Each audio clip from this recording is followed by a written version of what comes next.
புரட்சி தலைவர் புரட்சி தலைவி அம்மா இரு தெய்வங்களும் வணங்கி வருங்கால முதலமைச்சர் அண்ணன் எடப்பாடியார் அவர்களை வணங்கி எனது ஏற்காடு சட்டமன்ற தொகுதிக்குட்பட்ட ஏற்காட்டில் காப்பி மிளகு அதிக அளவில் விளைச்சல் வருகிறது.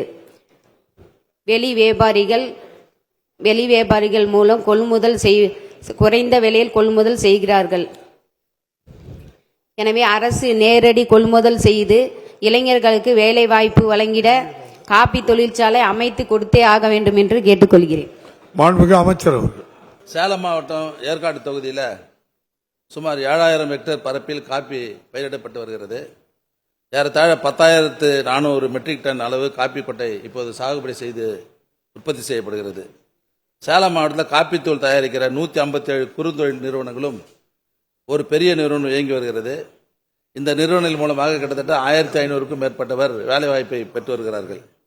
இங்கே உற்பத்தி ஆகிற காப்பி கொட்டை உள்ளூர் பயன்பாட்டிற்கும் அந்த சுற்றி இருக்கிற மாவட்டங்களுக்குமே போதுமானதாக இல்லை. எனவே ஏற்காட்டில் காப்பித்தூள் தயாரிக்கும் தொழிற்சாலை அமைக்கிற அவசியம் இல்லை என்பதை மாண்புமிகு உறுப்பினருக்கு தங்களின் மூலமாக தெரிவித்துக் கொள்கிறேன். மாண்புமிகு உறுப்பினர் சித்ரா அவர்கள்.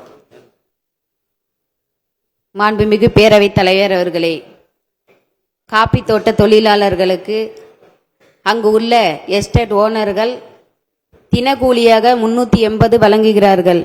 அவர்களுக்கு வாழ்வாதாரத்துக்கு இந்த சம்பளம் போதுமான அளவு இல்லை. 500 ரூபாய் வழங்கினால் போதுமான அளவு இருக்கும். அரசு நடவடிக்கை எடுக்குமா என்று அறிய விரும்புகிறேன். மாண்புமிகு அமைச்சர் அவர்கள்.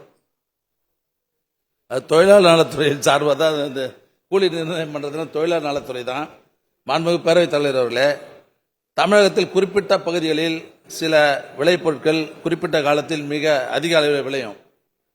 அவ்வாறு விளைகிற வேளாண்மை பொருட்களை வீணாமல் தடுப்பதற்காக அவற்றை மதிப்பு கூட்டப்பட்ட பொருளாக தயாரிக்க முன்வரும் தனியார் நிறுவனங்களுக்கு தொழில் தொடங்க ஆலோசனைகளும் வழிகாட்டுதல்களும் மானியத்துடன் கூடிய கடன் வழங்கி MSME துறை மூலமாக இன்றைக்கு இளைஞர்களுக்கு அந்த வாய்ப்பெல்லாம் நாங்கள் ஏற்படுத்தி தந்து கொண்டிருக்கிறோம்.